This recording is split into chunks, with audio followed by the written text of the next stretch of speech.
Kapag may gusto ka, paghirapan mo. Try and try until you succeed. Ika nga. I love you too, best. Natawa na lang si Marlo sa naging sagot sa kanya ng kaibigan sa kabilang linya. Tinapos na nito ang tawag, kaya binalik na niya ang cellphone sa bag niya. Nangingiti na naglalakad siya papasok sa convenience store, pero dahil sa sobrang linis ng salamin ng pinto, ay hindi niya napansin na hindi gumana yung sensor. Dahil sa cellphone ang tingin niya. Ouch! Nasa po niya ang nauntog na noo. Miss, are you okay? Tanong ng baritonong boses mula sa harapan niya. Nag-angat naman ang tingin si Marlo at parang tumigil ang oras. Napanganga siya nang makita niya ang lalaki na nasa harapan. Oh my! Tall, mestizo, at handsome. Anya sa kanyang isipan. Excuse me miss? Ayos ka lang ba? Kung ayos ka lang, pwede bang tumabi ka? Nakaharang ka kasi sa daan. Doon na lang natauhan si Marlo nang marinig ang sinabi ng lalaki. Oh, I'm sorry. Nahihiya na tumabi siya para bigyan ng daan ng lalaki. Lagyan mo ng ointment yung noo mo. Siguradong magpapasaya, miss. Sabi ng lalaki bago ito umalis. Para namang nangangarap na sinundan ito ng tingin ng dalaga. Pero napangiwi siya nung ma-realized ang nangyari sa kanya. Ang jahe naman, nakakahiya. Nakita niya na nauntog ako. Teka, magkikita pa kaya kami? Hindi ko man lang natanong yung number o pangalan niya. Nanghihinayang na napanguso na lang siya habang sapo ang kanyang noo. Imbis na inumin ang bibilhin ay nauwi siya sa pagbili ng ointment na pamahid sa nauntog niyang noo. Simula nang makita ni Marlo ang lalaki sa convenience store, ay naging bukang bibig niya na ito sa kaibigan na si Layton. At nang makipagkita nga siya kay Trent Silva para aminin dito na siya ang tunay na Marlo Lopez, hindi niya inaasahan na makikitang muli ang lalaking hindi mawala sa isipan niya. Excuse me, medyo malilate ng dating si Sir Trent. Pero papunta na siya dito, Miss Lopez. Napaangat ng tingin ang nakayukong binata nang narinig nito na suminghap ang kausap niya. It's you! Tutop ang bibig ay shock na react ni Marlo nang mamukhaan ng lalaki na walang iba kundi si Zane Rivas, ang assistant/kaibigan ni Trent Silva na supposedly blind date ng dalaga. Ha? Ikaw si Marlo Lopez? Gulat na tanong nito. Yes. Kilala mo si Trent Silva? Yeah, boss ko siya. He will be here in a minute. Medyo na-late lang siya ng dating. Maiwan na kita, Miss Lopez. Wait! Wala na siyang nagawa nang umalis na ang lalaki. What a small world. So, assistant pala siya ni Trent? Pagkatapos niyang makausap si Trent, ay gumawa ng paraan si Marlo para malaman ang pagkakakilanlan ni Zane Rivas. Pinaglalapit talaga kami ng tadhana, best. Imagine, nagkita kami ulit. Kinikilig na kwento niya sa kaibigang si Layton. Sa tingin mo, papatulan ka niya? Ika-arrange marriage mo yung boss niya. Panira ka naman, best eh. Siyempre gagawin kong lahat para magustuhan niya ako, no? Determinado na tugon niya sa kaibigan. Paano kung ayaw niya sa'yo? Sisiguraduhin ko na hindi niya mahihindian ang alindog ng isang Marlo Lopez. Pero dinig ko sa mga katrabaho ko na ayaw doon ni Zane Rivas sa anak mayaman. Ayaw daw kasi nun sa spoiled brat. Muli siyang napanguso sa sinabi ni Layton. Bakit? Spoiled brat ba ako, best? Hindi. Pero baka yun yung isipin ni Zane. Kasi ginagawa mo kung ano yung gusto mo. Katulad na lang nitong nangyari sa blind date. Well, ipapakita ko sa kanya na hindi ako katulad ng iba. Pinaglalaban ko kung ano yung gusto ko. Pero hindi ako spoiled brat. Good luck dyan, best. Pero unahin mo munang lusutan yung mommy mo. Para hindi na ako nadadamay, okay? Sabay irap nito sa kanya. Sorry na, best. Don't worry, kakausapin ko si mom and dad na itigil na yung kaka-arrange marriage sa akin. Sige na, kumain na tayo. Ikaw yung magbabayad ng bill natin, ah. Oo naman, best. Kaya order ka lang. Kampay? Kampay! Nag-toast ang dalawa at sabay na tumungga sa baso ng beer nila. Ginawa ni Marlo ang lahat para mapansin siya ni Zane. Pero hanggang sa magkatuluyan sina Trent at Layton, ay distant pa rin sa kanya ang binata. Hello? Dad? What's happening? Bakit sinabi ni mommy sa akin na tuloy pa rin yung arranged marriage? I thought okay na. Ikakasal na nga si Trent at Layton, diba? Tuloy-tuloy na talak ni Marlo, hindi halos makasingit at makapagsalita ang daddy niya mula sa kabilang linya. Tinawagan kasi ng dalaga ang ama nito nang malaman niya na tuloy pa rin ang arranged marriage niya. At kanino na naman ako gustong ipakasal ni mommy? Calm down, anak. Mahinahon na saad ni Mr. Lopez. Calm down? Paano, dad? Ayaw itigil ni mommy ang kaka-arrange marriage sa akin. Halos sabunutan niya na ang sarili sa sobrang frustration. Hindi ko pa alam kung sino yung panibagong napupusuan ng mami mo para sa'yo na mapapangasawa mo. Babalitaan na lang kita kapag nalaman ko, okay? Kalma ka lang, anak. I can't, dad. May gusto na po kong pakasalan kaya please lang, wag mong hayaan si mommy na kung kani-kanino ako ilako, dad. Natawa naman si Mr. Lopez sa tinura ng anak. Your words, anak. Hindi ka inalalako ng mami mo, okay? She just wants the best for you. Whatever, dad. Iniikot niya na lang ang mata pa itaas, kahit hindi naman siya nakikita ng ama. Besides, gusto ko bang pakasalan niyang lalaking napupusuan mo? Hindi pa sa ngayon, kasi liligawan ko pa siya, dad. What? Kailan pa nanligaw ang babae sa lalaki? Ngayon, dad. Bye na. I saw him now. I will call you again later. And please kausapin mo si mommy. Bye! Nagmamadali nang tinapos ni Marlo ang tawag. Inayos niya ang sarili dahil nakita niya napadaan sa direksyon niya ang lalaking tinutukoy niya sa ama. Ito ay walang iba kundi ang assistant at kaibigan ni Trent na si Zane. Hi Zane! Bati niya sa binata. Dito ka rin pala nagja-gym? Kunwari ay gulat na tanong niya. Pero ang totoo, itinanong niya talaga kay Trent ang whereabouts nito. Hello, yes. Kasi dito ako sa building na to nakatira. Tukoy nito sa condominium building na yon. Really? Wow! What a coincidence! Dito rin ako nakatira. Actually, kakalipat ko lang. Saang unit ka? I'm sorry, pero kailangan ko na mag-workout. May trabaho pa kasi ako eh. If you don't mind, maiwan na muna kita. Okay, sige. Happy workout! Sagot na lamang ng dalaga, pero deep inside, laglag ang balikat niya. Deadman na naman kasi ito sa beauty niya. Habang abala sa workout routine nito si Zane, si Marlo naman ay abala sa panonood sa binata. Oh my, look at those biceps. Ang sarap pisil-pisilin. Tuwing lilipat ng pwesto ang binata ay lumilipat din ang dalaga sa pinagkukublian nito. At sa kakatingin niya kay Zane, hindi niya napansin ang poste sa harapan niya. Ouch! Nasapo niya ang noo na nauntog. Aray naman, hindi niya naman siguro ako nakita. Nakakahiya. Pasimple siyang tumingin sa direksyon nito. Sakto naman na nakaharap na ito sa kanya, kaya mabilis siyang napatalikod. Ang jahi, nakakainis. Nagmamadaling pumunta sa locker room si Marlo para kunin ang gamit. Habang palabas siya ng gym ay sapo niya pa rin ang kanyang nauntog na noo. My God! Nang makita niya na makakasabay niya sa paglabas si Zane, ay nag-iba siya ng direksyon. Nakayukusang naglakad pabalik. Sa malas, ay nauntog na naman siya. Pero this time, ay hindi na sa poste, kundi sa... Hala! Abs! Kaninong abs to? Pagtingala niya, ay nanlaki ang mga mata niya. What are you doing? Bakit nakayuko kang maglakad?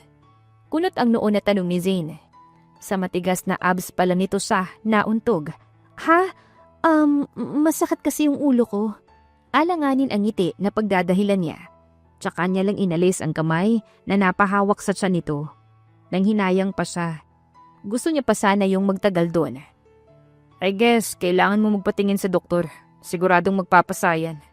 Tukoy nito sa noo niya. Oo doktor agad. Anya sa isipan, pero may nag-spark na ideya sa isip niya. Nasa po ni Marlo ang noo nang maalala ang tinatakpan na bukol sa noo. Oo nga, kaya mauna na ako sa'yo. Pagpihit niya sa harapan, hindi niya alam na pintuang salamin na pala ang sasalubong sa kanya. Mabuti na lang ay maagap na nakabig ni Zane. Napapikit si Marlo habang nakahilig ang ulo sa dibdib ng binata. Habang sinisimsim ang amoy nito. Hey, are you okay? Mukhang kailangan mo talagang dalhin sa ospital. Worried pa na sabi pa nito. Naalala ng dalaga ang naisip niya. Oo nga, pero medyo nahihilo nga ako. Sabay acting niya. Sumabay ka na sa akin. Idadaan kita sa ospital. Nagningning ang mga mata niya sa narinig. Okay, salamat. Pero teka, Sa itaas lang naman yung mga unit natin. Kaya saan ka pupunta? What I mean is, sumabay ka na sa akin sa pagpasok ko sa trabaho. Ah, okay. Nakakahiya naman. Makakaabala pa ako sa'yo. It's okay. Kita na lang tayo sa lobby. Kaya mo bang maglakad papunta sa unit mo? Kaya naman. Thank you. Sige, mauna ka na. Okay, I'll go ahead. Lumabas na ito ng gym. Pagkaalis ni Zane ay saka pinakawalan ni Marlo ang kanina pa pinipigilang kilig. Impit na tili niya pa. Isasabay niya ako. Pagkakataon ko na to. Pero ang jahe naman itong noo ko. Siguradong magpapasa to. Napangususan nang makita nga ang noo sa salamin. At least, isasabay niya ako. Sapo pa rin ang noo na nagmamadali siyang pumunta sa unit niya. Kahit na may bukol sa noo, sinigurado ni Marlo na magiging maganda siya sa paningin ni Zane. Pero na-disappoint siya pagpasok niya sa kotse ng lalaki. Oh, may makakasama pala ako sa loob ng kotse mo. Di ko nasabi. Dadalhin ko kasi sila sa vet. Kaya isasabay na kita papunta sa ospital. Okay lang ba? Hindi ka naman siguro allergy sa balahibo ng aso? Tanong pa ni Zane. Yeah, okay lang. Susi pa ba ako? Makikisabay na nga ako. Thank you. Alright, let's go. Nilibang na lamang ni Marlo ang sarili sa pagtingin-tingin sa labas ng bintana para makalimutan ang disappointment. Nag-assume kasi siya na concern sa kanya si Zane. Papunta lang pala talaga ito sa ospital. Dahil nandoon din yung vet na mga alaga nito. Kaya siya nito isinabay. What's with the face, best? Natatawang tanong kay Marlo ni Layton. Pagkagaling niya kasi sa ospital ay nagpunta siya sa bahay ng mag-asawang Layton at Trent. Hindi na niya pinatignan sa doktor ang bukol sa noo. Naiinis na ako. Lumipat na nga ako kung saan siya nakatira para magpapansin sa kanya't lahat. Pero wala pa rin. Maktol niya. Pinansin ka naman niya. Sinabay ka pa nga niya pagpunta sa ospital, 'di ba? Oo nga. Pero dahil dadalhin niya pala sa vet yung mga aso niya. Baka hindi ka talaga niya type. Grabe ka naman sa akin, Bes. Thank you sa support ha. I really appreciate it. Sarcastic na sabi niya na kinatawa naman ni Layton. Kasi naman, civil naman siya sa'yo kapag nagkikita kayo, 'di ba? Magka-partner pa nga kayo nung kasal namin ni Trent eh. Yun na nga eh. Kinakausap niya na ako ngayon. Pero parang wala lang eh. Bakit ba ako? Kadedma-dedma ba ako? Oo eh. Baka kasi iniisip niya pa rin na spoiled brat ka. Why not prove to him na hindi ka naman talaga ganun? Suggestion pa nito. Hindi naman talaga ako ganun, 'di ba? Bakit ko pa kailangan patunayan? Eh di hayaan mo na kusa niyang makita yon. Patience is a virtue, best. Makikita rin ni Zane yung totoong ikaw. Yung mga magagandang qualities mo. Kung hindi, kawalan niya na yun. Tama, bahala siya sa buhay niya. Thank you, best. Niyakap niya si Layton. Dahil sa napag-usapan nilang magkaibigan, napagpasahan ni Marlo na maglaylo muna sa pangangarier kay Zane. Sinubukan niyang i-focus na muna sa ibang bagay ang pansin. Dad, sabihin mo kay mommy na wala akong balak siputin yung bagong blind date na isi-set up niya para sa akin, okay? I love you. Bye. Mabilis niyang tinapos ang tawag bago pa makapagsalita ang daddy niya. Sigurado kasi nahahaba pa yung usapan.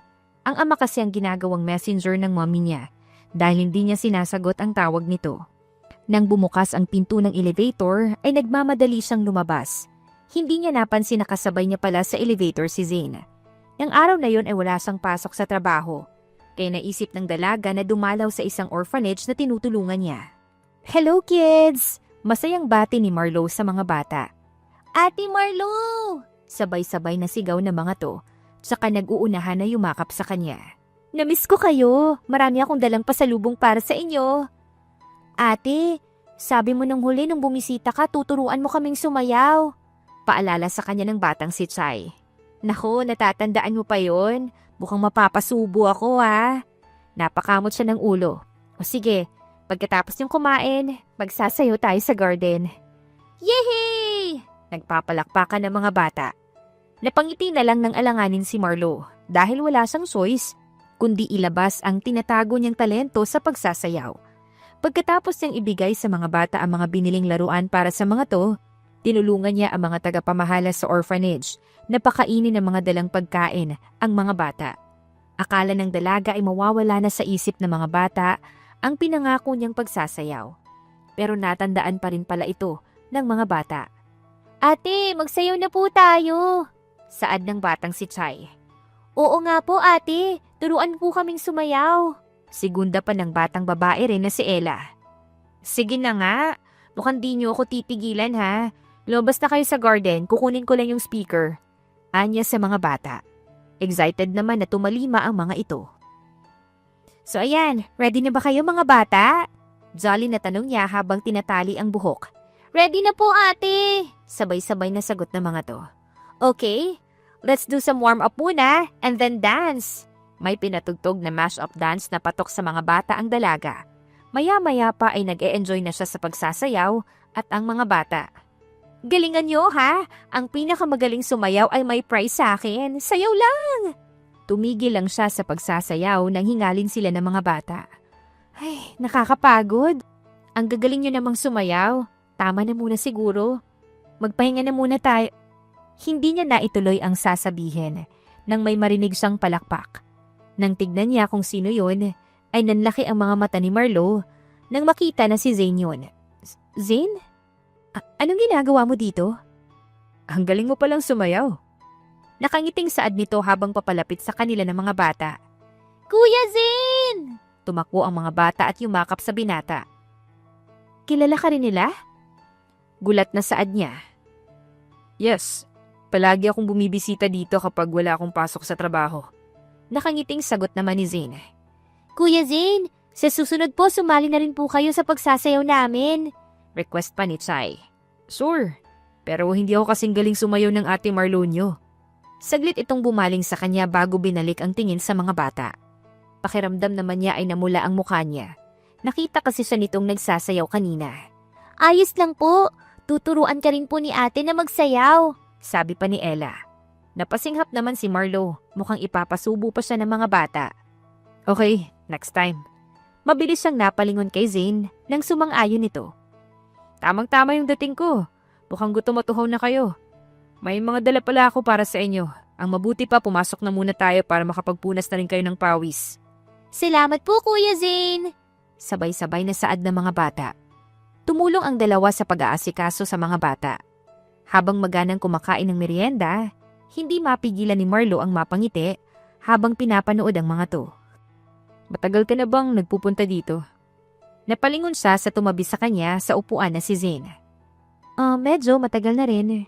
Nung kumikita na ako ng sarili kong pera, naisip ko na maghanap ng institusyon na tutulungan. At dito ako dinala ng mga paa ko. Nang makita ko yung mga bata, nasabi ko sa sarili ko na gusto ko silang pasayahin. Kasi wala na nga silang mga magulang, salat pa sila sa lahat ng bagay. Malungkot nang umiti siya habang nakatingin sa mga bata. Nakikinig lang naman sa kanya si Zane. At least, ako kahit na busy sila mommy at daddy sa negosyo, meron ako ng mga material na bagay na pinampupuno nila sa mga pagkukulang nila sa akin. Tapos, I have Layton and her family. Kaya maswerte pa rin ako. And I'm so thankful for that. And this is your way of giving back? Tanong pa nito. Yeah, parang gano'n na nga.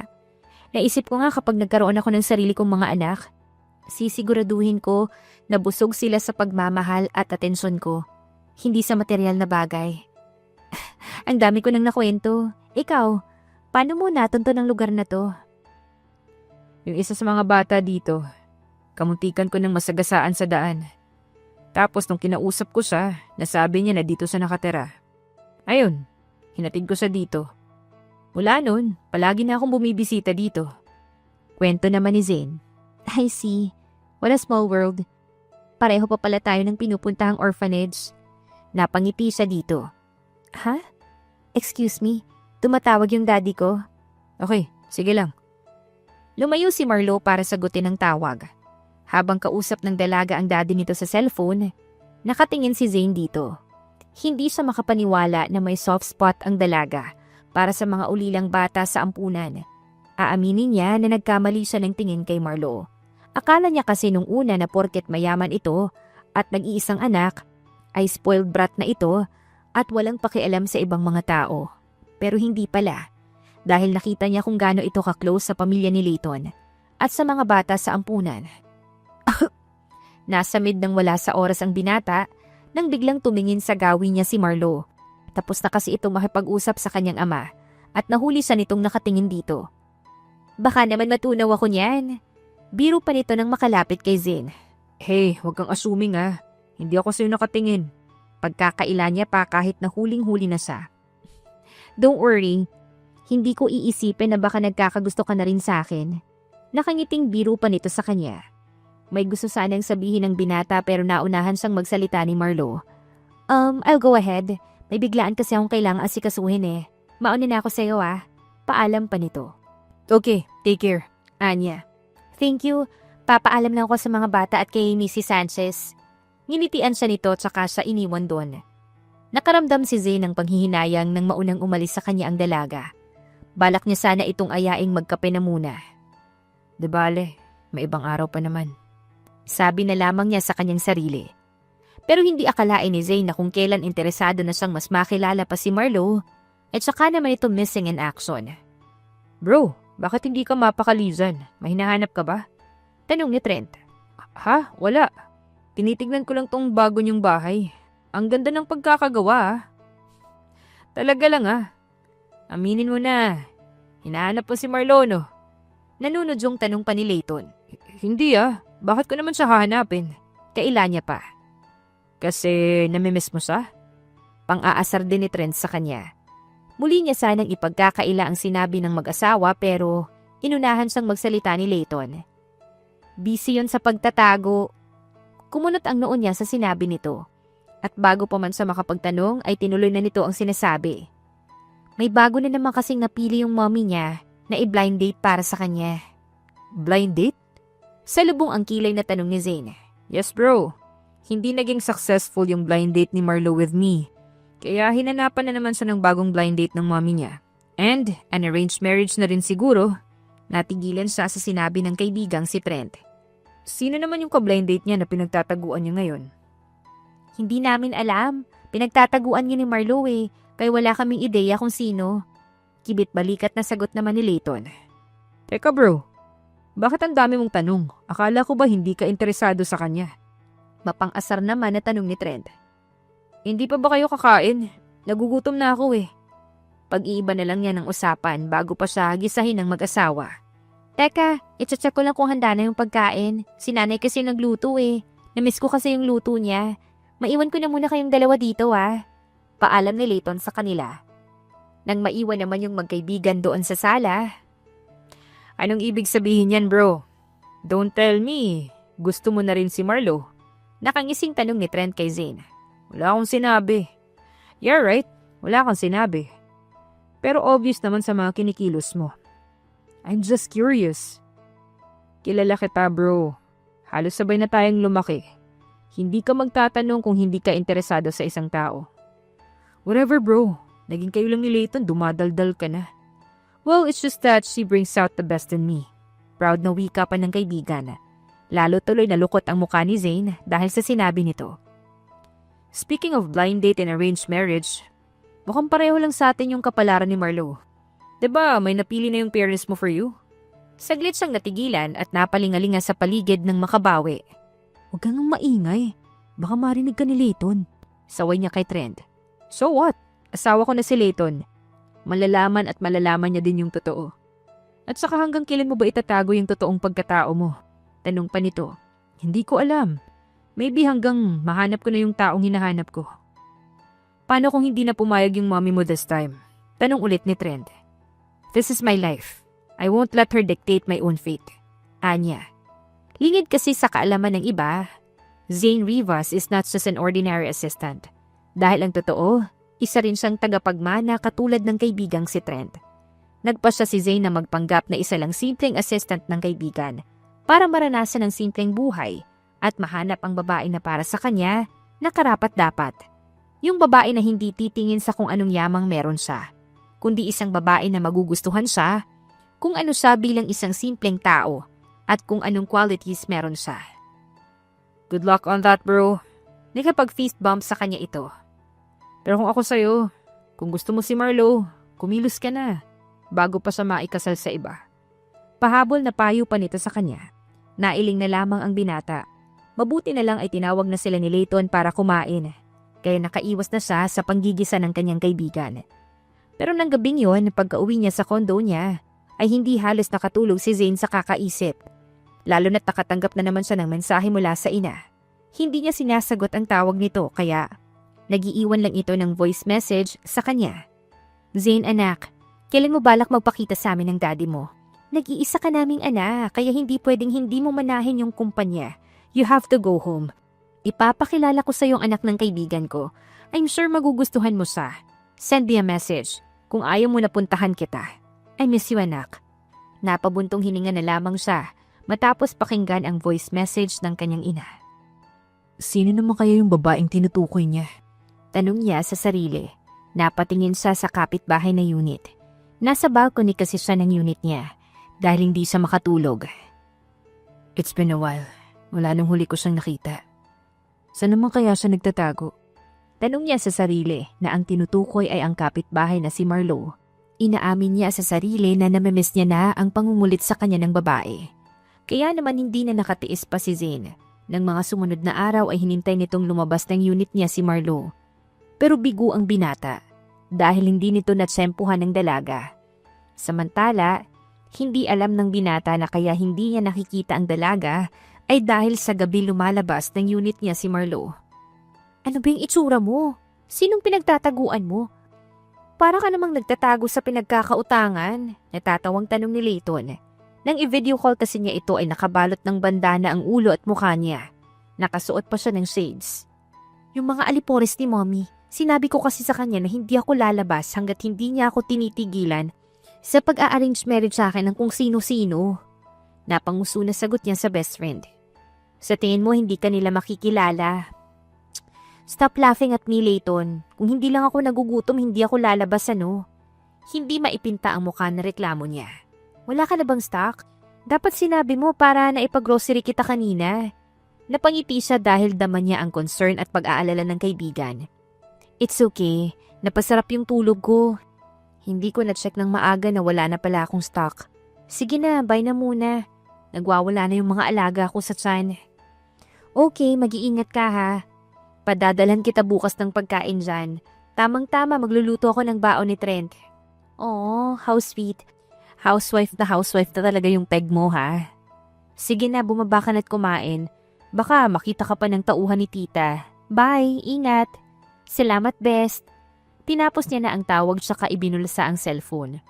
Bago lumabas ng unit niya ay sinigurado na muna ni Marlo na walang tao sa paligid. 7-Eleven, here I come. Excited na sumakay na siya ng elevator para magpunta sa 7-Eleven na nasa ibaba ng building nila. Wala siyang kamalay-malay na may taong nakasunod sa kanya. Pagkatapos magbayad sa counter, parang bata na sabik na nilantakan niya ang mga pagkain na binili. Makakakain din sa wakas. Akmang kakagat na sana siya ng hotdog sandwich nang may magsalita sa gilid niya. Where have you been? Bakit parang gutom na gutom ka? Napapikit siya nang marinig ang boses na yon na halos ilang araw niya nang hindi nadidinig. Grabe, dahil sa sobrang gutom ko nag-hallucinate na ako. Nadidinig ko na yung boses niya. Kailangan ko na talagang ikain to. Sabay kagat niya ng malaki sa hotdog sandwich na hawak niya. Sunod-sunod ang ginawang pagkagat ni Marlo sa sandwich. Kaya kumalat na sa gilid ng labi niya at pisngi niya ang ketchup. Para ka palang batang kumain kapag gutom na gutom ka. Nanlaki ang mga mata niya nang iharap ng lalaki ang mukha niya dito. Kumuha ito ng tissue at pinunasan ang nagkalat na ketchup sa mukha niya. Zane? Ikaw talaga yan? Hindi imagination? Silly. I'm not just an imagination. Andito talaga ako sa tabi mo. Pinisil pa nito ang tungki ng ilong niya. Oh my God! Nandito ka nga! Yeah. Ang daya mo naman. Hindi mo man lang akong inaya na kumain dito sa 7-Eleven. By the way, long time no see ha. Super busy ka ba sa trabaho kaya hindi kita nakikita? O nag-out of town ka? Nag-out of town sa loob ng unit ko. Tugon niya nang makabawi sa gulat. Hindi niya kasi akalain na makikita doon ang lalaki. What do you mean? Nandun ka lang sa unit mo, hindi ka umaalis? Ganun na nga. Sandali, nagugutom pa ako. Kain lang ako ah. Sabay kagat niya ng hotdog sandwich. Sige lang, kumain ka lang. Nakangiti siyang pinapanood itong kumain.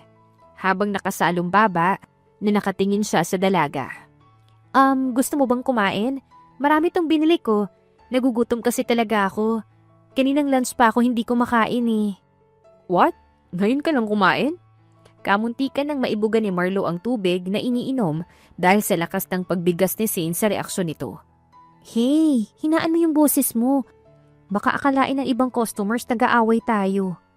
Napatingin pa ang dalaga sa paligid. Mabuti na lang at silang dalawa lang ang nandoon. Bakit naman kasi ngayon ka lang kumain? Bakit ba hindi ka lumalabas ng unit mo kung naroon ka lang? Kasi nga, pinagtataguan ko si mommy at yung mga tauhan niya.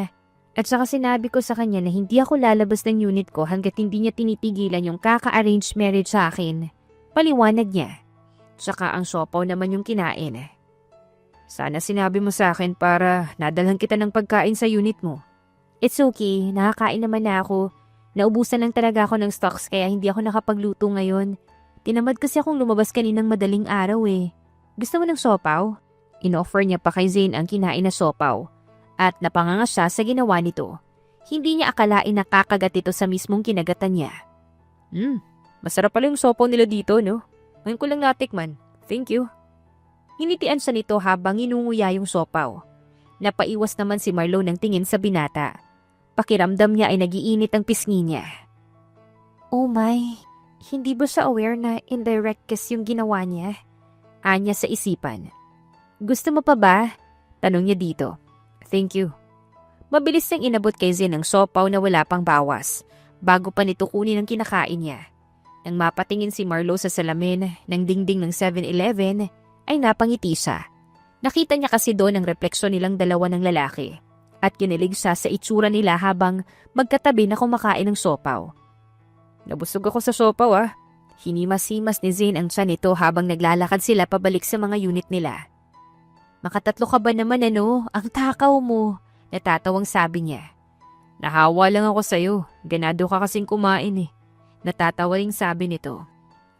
Gusto mo ba ipagluto kita bukas? Napatitig siya sa mukha ng lalaki dahil sa tanong nito. Wala ka bang pasok bukas? Meron. Pero ipagluluto kita bago ako pumasok. Sigurado ka ba dyan? Yeah. Kibit balikat na sagot naman ni Zane. Sige ba? Aasahan ko yan . Yeah, hindi mo na kailangang mag-disguise ng ganyan para lang makakain sa 7-Eleven. Nagtatawanan lamang silang dalawa. Nung nasa tapat na sila ng mga unit nila ay nagpaalam na sila sa isa't isa. Good night, Zane. Thanks sa pagsama sa akin tonight. Salamat din sa paglibre sa akin ng siopaw. Good night. Pasok na ako. Paalam niya. Pero dahil sa binata siya nakatingin habang papasok sa pinto, muntik na naman tuloy siyang mauntog. Hey! Mabuti na lang at mabilis na naiharang nito ang kamay sa noo ng dalaga. Careful. May clumsiness again. Sige na, pumasok ka na sa unit mo. Pumasok ka na muna. Para sigurado akong hindi ka na mauuntog. Pabirong sabi pa nito. Che! Sige na, isasara ko na tong pinto. Okay, good night. Pagkasara niya sa pinto, ay nangingiti na napasandal doon si Marlo. Nang gabing yon ay nakatulog siya na kinikilig. Kinabukasan, maagang nakarinig ng katok si Marlo sa pintuan ng unit niya. At nang nabungaran niya sa labas ay ang nakangiting si Zane. Bit-bit ang isang tray na may pagkain. Good morning. Breakfast is ready. Anito. Wow! Tinutuo mo talaga . Manghang react niya nang makabawi sa gulat. Open the door. Baka makita tayo ng mga tauhan ng mommy mo. Bigla siyang nataranta sa sinabi nito. Niluwagan niya ang bukas ng pinto at pinapasok ang lalaki. Come in. Pagpasok ni Zane ay tinignan pa ni Marlo ang paligid kung may nakamasid na tauhan ng mommy niya. Saka niya sinarado yung pinto. Kain na. Pinasobrahan ko na para meron kang pang lunch. Then I will cook for dinner. Mamaya pag uwi ko galing trabaho. Seriously? Nakakahiya naman. Galing ka sa trabaho tapos ipagluluto mo pa ako. Pwede naman na ikaw nang magluto ng dinner para sa ating dalawa.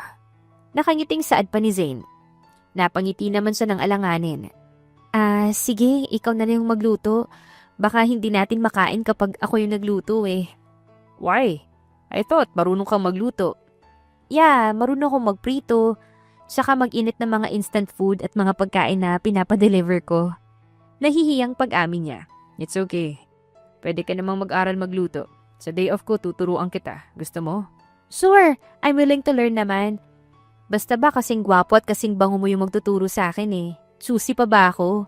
Natawa si Zane sa hirit niya. It's settled then. Tuturuan kitang magluto sa off ko. Kain na, lalamig na yung pagkain.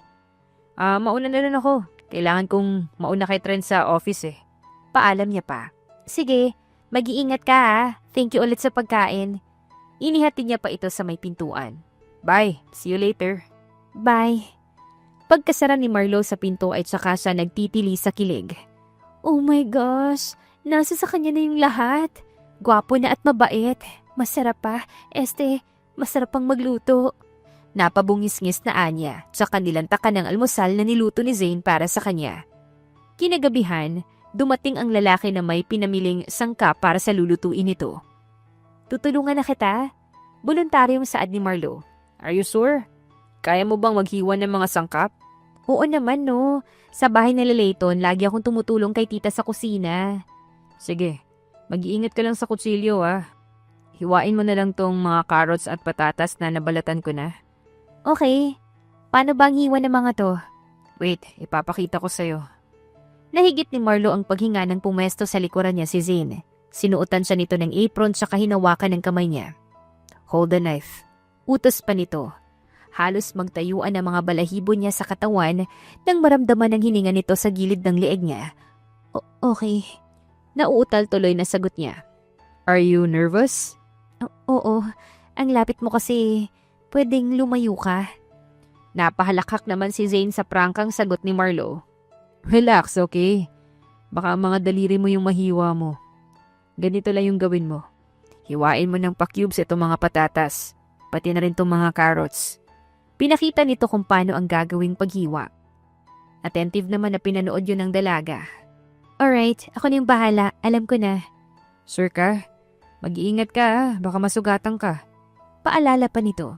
Okay po. Ihanda mo na yung iluluto mo doon. Nakahinga siya ng maluwag nang umalis na sa likuran niya si Zane. Alright, let's cook. Nakangiting inumpisahan nito ang paghahanda sa ibang sangkap. Matapos maihanda ang mga sangkap, ay nagumpisa ng magisa ng bawang at sibuyas si Zane. Ang bango naman. Kasing bango ng nagluluto. Komento niya habang pinapanood na magluto ang lalaki. Really? So, amoy bawang at sibuyas ako? Natatawang tanong nito. Hindi. I mean, mabango ka rin. Hindi lang literal na kaamoy mo yung bawang at saka sibuyas, ano? Sabay irap niya dito. Don't do that. Ha? Ang alin? Yang pag-irap mo sa akin. Bakit? Kunot noong tanong niya. Hindi niya inaasahan ang magiging sagot nito. Kasi, you're turning me on. Nakangiting sagot nito habang patuloy ang pagigisa. Napasinghap siya at pakiramdam niya ay pulang-pula na yung mukha niya. Oh my, hindi ko alam na marunong ka palang bumanat ng ganyan. Hindi makapaniwalang react niya. Now you know. Nakangising tugon naman ito sa kanya. Nangingiti na napailing na lang si Marlo. Naisip niya na mukhang marami pa siyang hindi alam kay Zane at gusto niya na mas makilala pa ang lalaki. Pagkatapos magluto ni Zane, pinagsaluhan ng dalawa ang niluto nito. Ang sarap nitong beef caldereta mo. Pwede ka na talagang mag-asawa. Asawahin na lang kaya kita. Joke lang. Bawi niya agad sa sinabi. Bakit? Sinagot na ba kita? Biro naman ito sa dalaga. Bakit? Nililigawan ba kita? Balik tanong naman ni Marlo. Paano kung ako yung manligaw sa'yo? May pag-asa ba ako? Saglit siyang natigilan sa tanong na yun ni Zane. Joke ba yun or seryoso? I'm serious. Sagot nito habang nakatitig sa mga mata niya. Napaiwas sa tuloy ng tingin dahil hindi niya kayang salubungin ang mga tingin nito. Baka hindi ka pa nag-uumpisang manligaw, sagutin na kita. So, tayo na. Napakurap-kurap si Marlo habang nakatitig kay Zane. Binabasa niya ang mukha nito kung seryoso ba ito sa sinasabi. Parang nahulaan na naman ito ang iniisip niya. Kung iniisip mo na prank lang to, o nagjo-joke lang ako, no. I'm serious. Tayo na? Hindi makapaniwalang tanong niya. Natatawang kinurot nito ang magkabila niyang pisngi. Ouch! You're so cute. Hindi kita pipilitin kung ayaw mo. Ayaw ko rin na madaliin ka. Think about it first. Sige, pag-iisipan ko muna. Makalipas ang ilang segundo, "Sige, tayo na," sabi ni Marlo. Napamaang naman sa kanya si Zane. Nang makabawi, ay napahalakak ito. Ang tagal mo mag-isip ah. Ayoko nang patagalin. Ang tagal ko nang naghintay na pansinin mo ko, no? I'm sorry. Akala ko kasi nung una, spoiled brat ka. Hindi naman pala. Napanguso siya sa sinabi nito. Judgmental. Pero wala nang bawian ha. Tayo na. Boyfriend na kita. Of course, wala nang bawian. Girlfriend na kita. At hindi napaghandaan ni Marlo ang sumunod na gagawin ni Zane. Kinabig siya nito papalapit at hinalikan sa labi. Napangiti na lang siya at tumugon sa halik ng binata. Nagsimulang magkaroon ng relasyon sina Zane at Marlo. Sabay silang nagpupunta sa gym, kumakain sa 7-Eleven tuwing madaling araw, at sabay kumakain sa condo unit ng isa't isa. Medyo natuto na ring magluto ang dalaga dahil sa pagtsatsagang pagturo ni Zane sa kanya. Masaya na sana ang dalawa sa sinisimula nilang relasyon. Pero isang araw, may hindi inaasahang malalaman si Marlo mula sa ina nito. "Sandali lang, nandyan na." Nagmamadali siyang buksan ang pinto sa pag-aakalang si Zane ang nasa labas. "Nabili mo na ba yung..." Natulala siya sa taong nakita niya sa labas ng unit niya. Walang iba kundi ang mommy niya. "I'm sorry to disappoint you. Hindi ako ang inaasahan mo. Tama ba?" "Anong ginagawa mo dito, Mom?" "Hindi mo ba muna ako papapasukin?" Nakataas ang kilay na tanong nito sa kanya. Walang choice si Marlo kundi ang papasukin ng mommy niya. "Tuloy po kayo." Nilakihan niya ang bukas ng pinto. "Finally, nakita ko rin yung tinitirhan mo," sabi nito habang nililibot ang tingin sa paligid. Gusto niyo po ba ng maiinom?"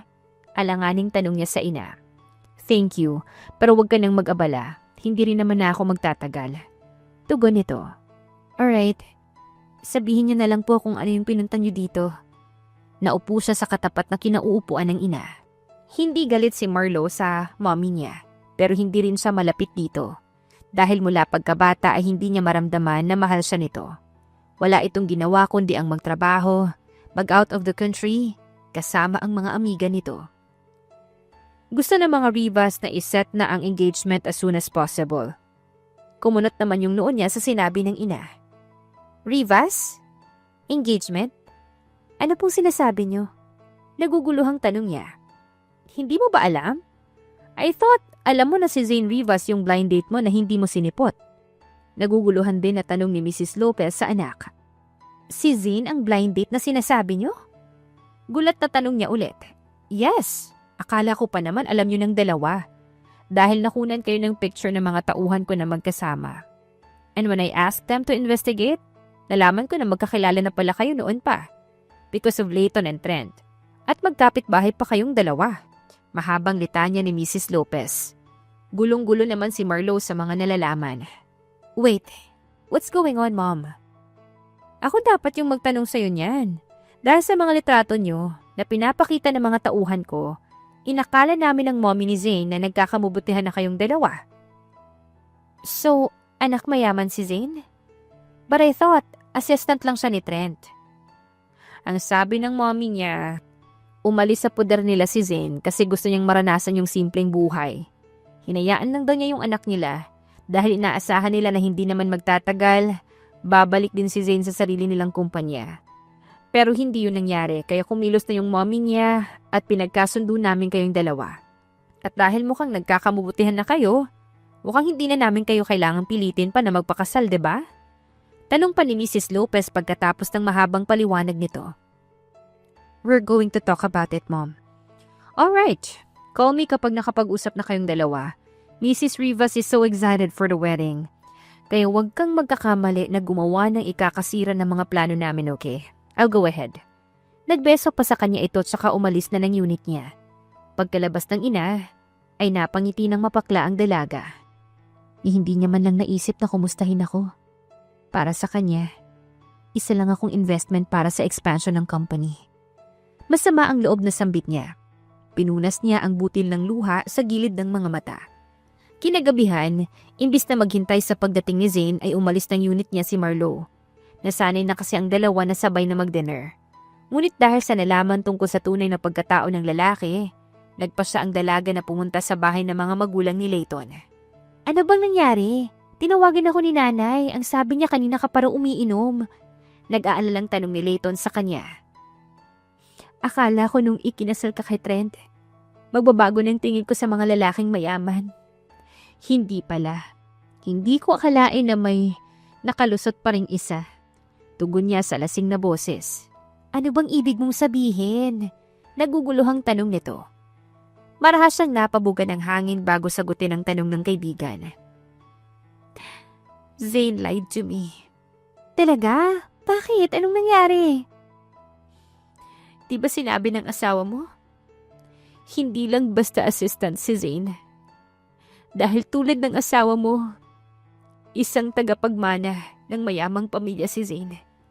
Sabay lagok niya ulit ng alak. Tama na nga yan, lasing ka ni. Paano mo naman nalaman na anak mayaman si Zane? Mom told me. Nagpunta siya sa kondo ko kanina. Sinabi niya sa akin na si Zane Rivas, ang lalaking napili niya na papakasalan ko. Hala, talaga? Alam ba yan ni Zane? I don't know. Hindi niya nga sinabi sa akin yung tunay niyang pagkatao, diba? Sinungaling siya. Manluloko. I hate him. Akmang iinom na sa ulit nang agawin na ni Layton ang baso sa kanya. Tama na yan, lasing ka na. Umakyat na tayo sa taas para makapagpahinga ka na. Aya sa kanya ng kaibigan. Ayoko. Hayaan mo lang ako. Gusto ko pang mag-inom. Akala ko nahanap ko na yung forever ko. Tulad mo. Hindi pa rin pala. Sabay atungal niya. Kausapin mo muna siya. Let him explain, okay? Ayoko na siyang makausap. Sinasabi mo lang yan kasi lasing ka. Tara na sa taas, matulog ka na muna. Hindi kita iiwan. Sasamahan kita ngayong gabi. Thank you, best. Kahit may asawa ka na, hindi mo pa rin ako iniiwan. Ikaw talaga yung forever ko. Parang bata na yumakap sa kay Layton. Natatawa na lang ito sa kanya. Oo na, forever best friend tayo, diba? Bukas ulit natin pag-usapan yung mga nakakalokong revelasyon na nalaman mo. Inakay na lamang siya nito. Sige na nga, basta huwag mo akong iwan na. Huwag mo akong ipagpapalit kay Trent. Magsama sila ng kaibigan niyang manloloko. Oo, malamang si Trent din yung binubulabog ng boyfriend mo. Kanina ka pa niya hinahanap dahil wala ka daw sa kondo mo. Dati, sa akin mo lang sinasabi yung password mo. Ngayon, sinishare mo na sa jowa mo. Saad ni Layton sa kanya. Papalitan ko na yung password ko bukas na bukas din para hindi na siya makapasok sa unit ko at sa buhay ko. Bukas mo yan sabihin kapag nahimasmasang ka na. Naiiling na lang nasabi ni Layton. Nagpaalam ito sa asawa na hindi na muna uuwi sa bahay nila para samahan ng kaibigan na lasing. Kinaumagahan, nagising si Marlo na masakit ang ulo.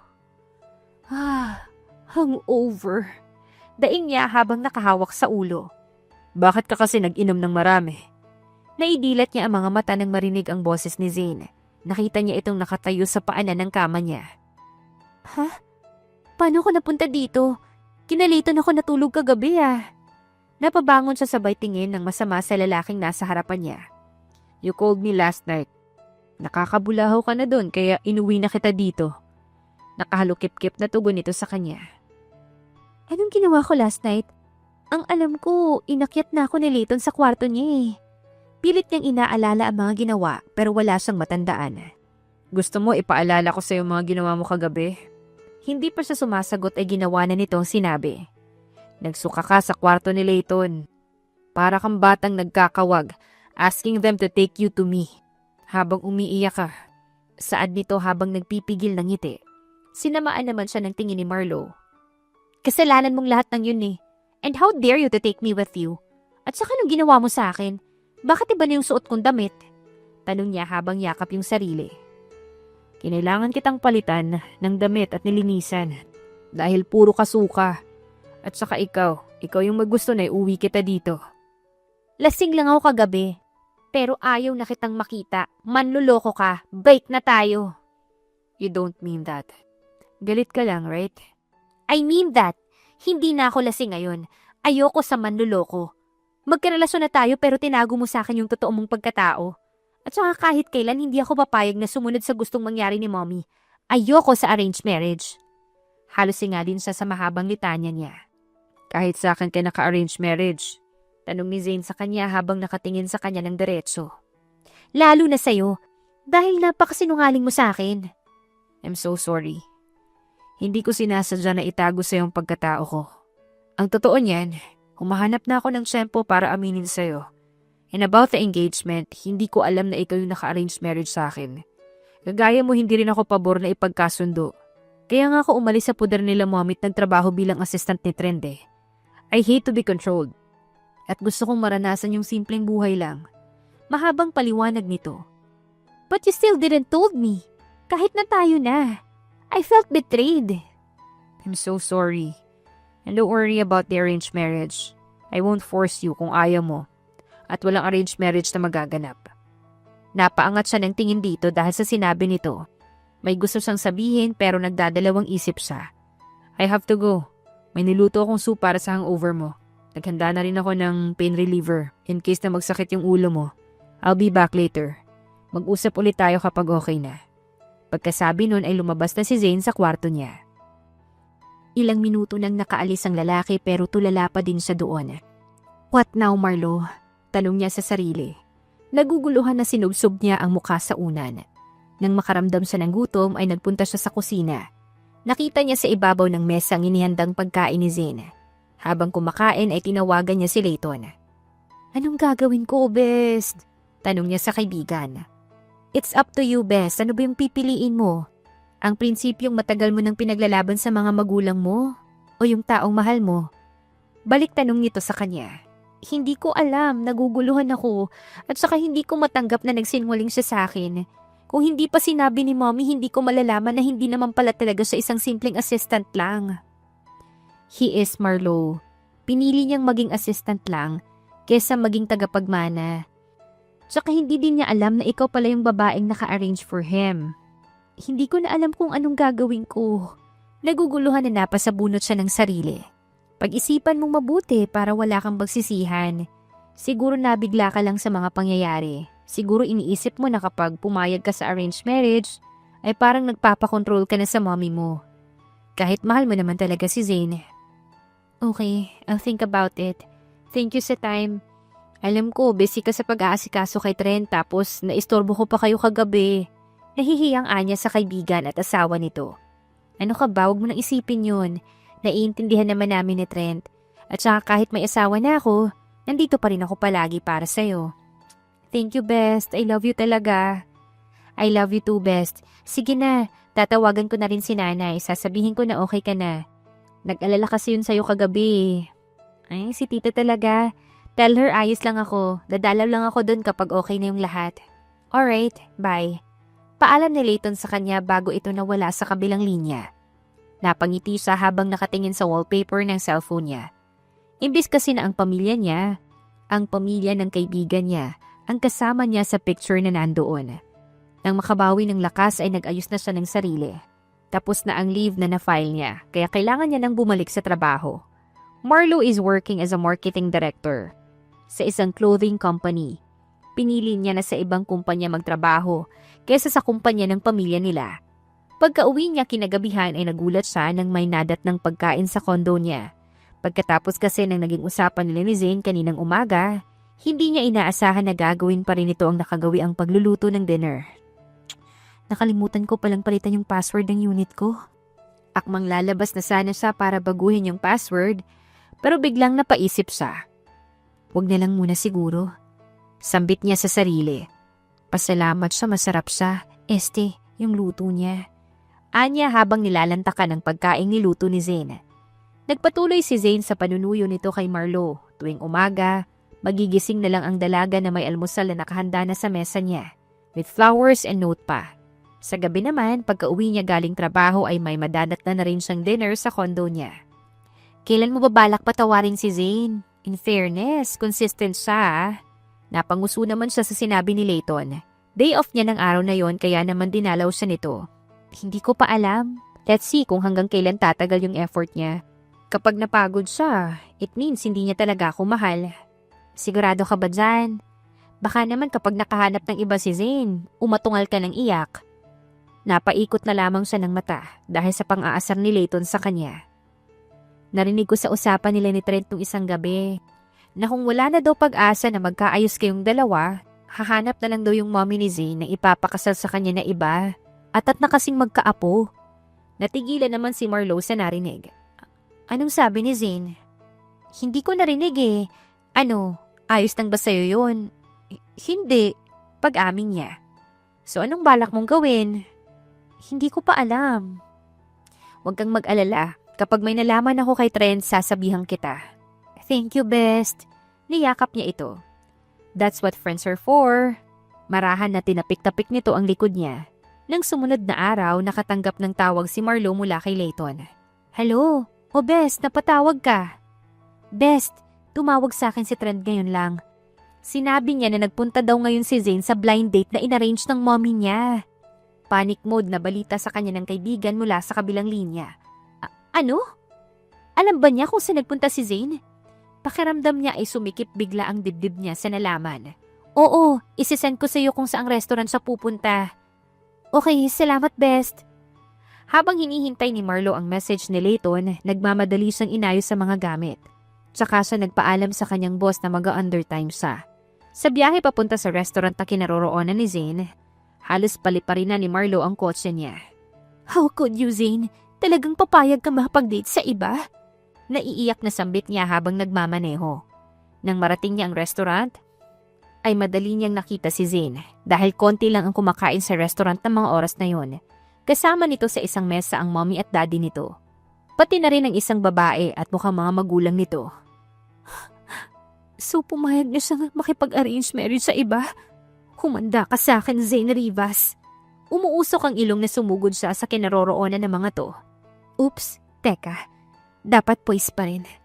Awat niya sa sarili at saka nagpatuloy sa paglapit kina Zane with poise. Excuse me? Tumikim siya para kunin ang atensyon ng mga to. Marlo? Agad na napatayo si Zane nang makita siya. Miss Lopez, anong ginagawa mo dito? Tanong sa kanya ni Mrs. Rivas. Mawalang galang na po, pero hindi niyo po pwedeng ipakasal sa iba yung anak niyo. Tugon niya. Hey, it's not what you think.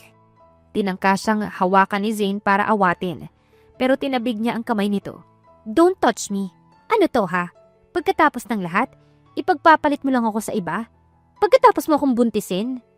Napanganga ito sa sinabi niya. At narinig niya ang pagsinghap ng iba na kasama ng lalaki sa mesa. Buntis ka, iha? Magkakaapo na kami? Bakas sa muka ang saya na tanong ni Mr. Rivas. Bigla namang kinabahan si Marlo sa nasabi niya. Opo, buntis po ako. At ang anak niyo po yung ama, kaya hindi niyo sa pwedeng ipakasal sa iba. Sabay irap niya sa babaeng nakaupo sa katapat ng kinauupuan ni Zane kanina. Nang bumaling siya sa lalaki, ay ngiti-ngiti ito. Talaga? Magkakaanak na tayo? Oo, kaya kung ayaw mong kilalanin ka na magiging anak mo, sige, magpakasal ka sa iba. Pagkasabi nun ay nagmamadali na siyang naglakad paalis. Hey, wait, Mom, Dad, I have to go. Dinig niyang paalam nito sa mga magulang hanggang sa naramdaman niya ang pagsunod nito sa kanya. Bakit ka pa sumunod?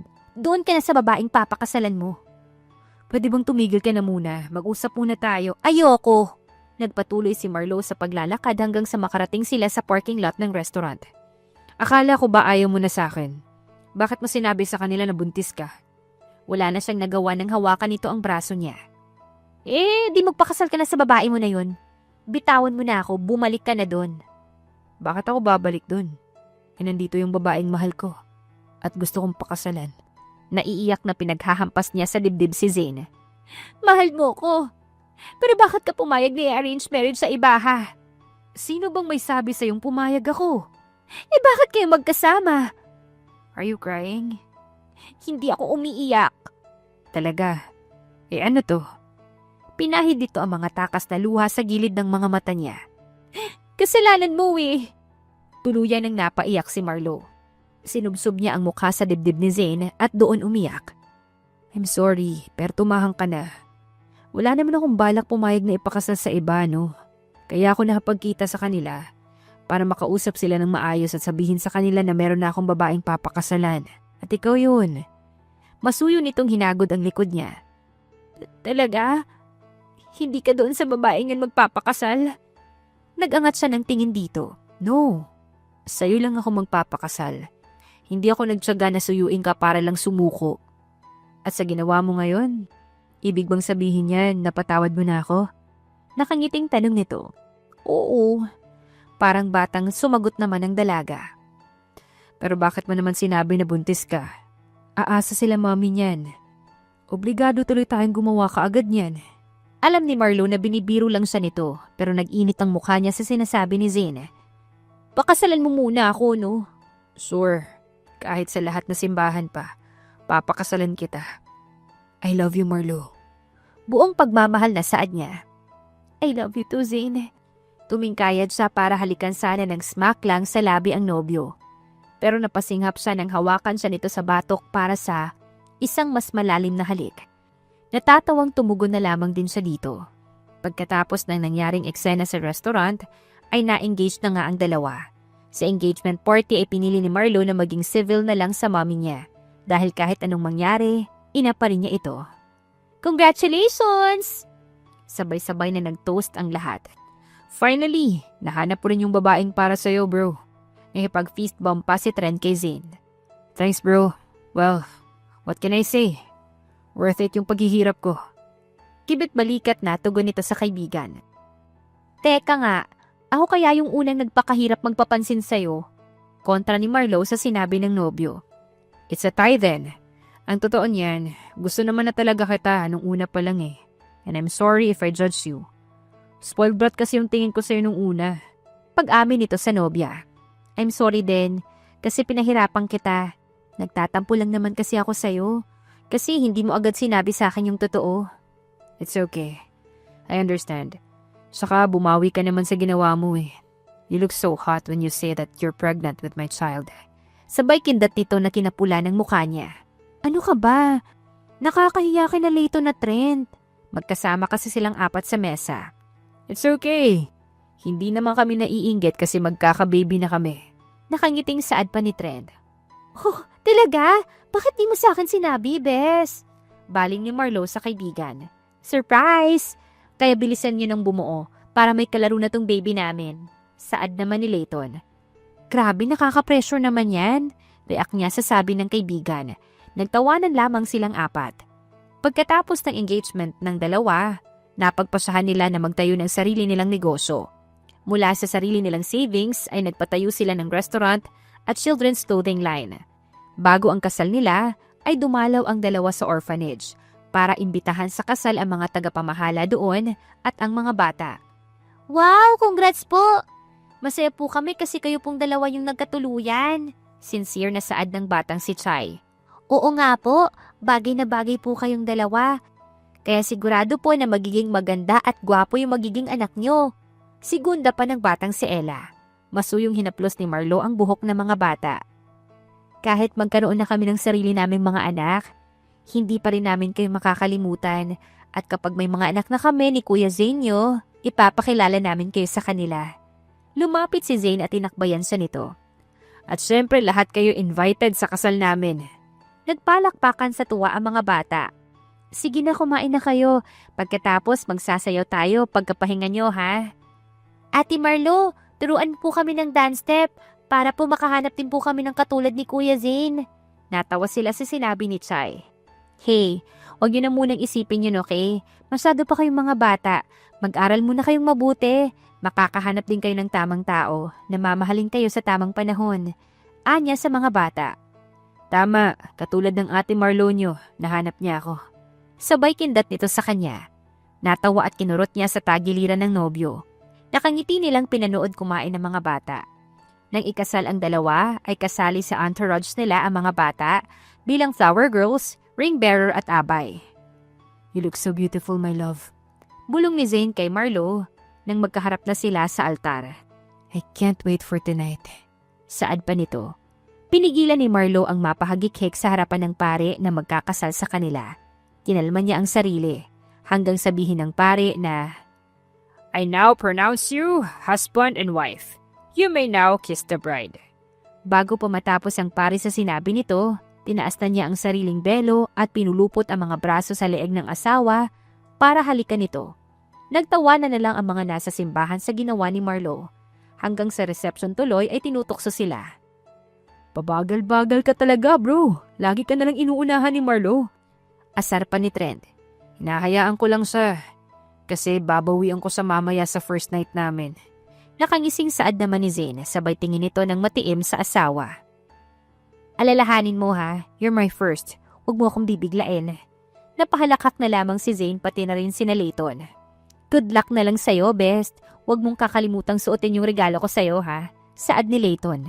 Isa ka pa. Baka lalo akong panggigilan ni Zane kapag yun yung sinuot ko, no? Tinawanan lamang siya ng kaibigan. Pagkatapos ng reception ay dumiretso na sila sa isang resort kung saan balak nilang mag-honeymoon. Thank you for choosing me, my love. Masuyong sambit ni Zane habang maingat na nilalapag sa kama ang asawa. Thank you din kasi hindi mo ako sinukuan. I love you so much, Zane. I love you so much more, Marlo. I promise to love and cherish you for the rest of my life. Pagkasabi nun ay unti-unti nang binababa ang muka para angkinin ang labi ng asawa. Natinugo na naman ni Marlo ng buong puso. Makalipas ang ilang buwan, pagkatapos ng honeymoon nila, agad silang nabigyan ng anak. At sinigurado nila na hindi mararamdaman ng mga anak nila ang naranasan nila habang lumalaki sila.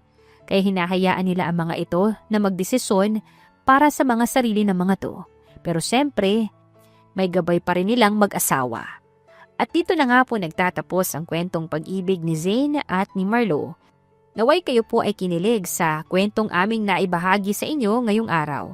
Muli po ay maraming salamat sa inyong walang sawang pagsuporta at pakikinig. Kaya naman hi to Daisy Ferrer from Tanza, Cavite, Evelyn Puerto from North Cotabato, Richel Sunyo from Makati City, Lovely Prado from Santa Rosa, Laguna. Hi to MJ Morbo, to Joey C. from Bukidnon, Geraldine Lapurgan ng Tarlac from Saudi Arabia, Aquarius Girl from Capiz, Bongbong Ganasi, avid listener also, and to Annalisa Salem from Taguig City. Muli po, thank you po sa inyong walang sawang suporta at pakikinig sa ating programa. Hanggang sa susunod, abangan pa rin ang mga nakakakilig na kwentong pag-ibig. Siyempre dito pa rin po yan sa inyong inaabangang Dear Zen.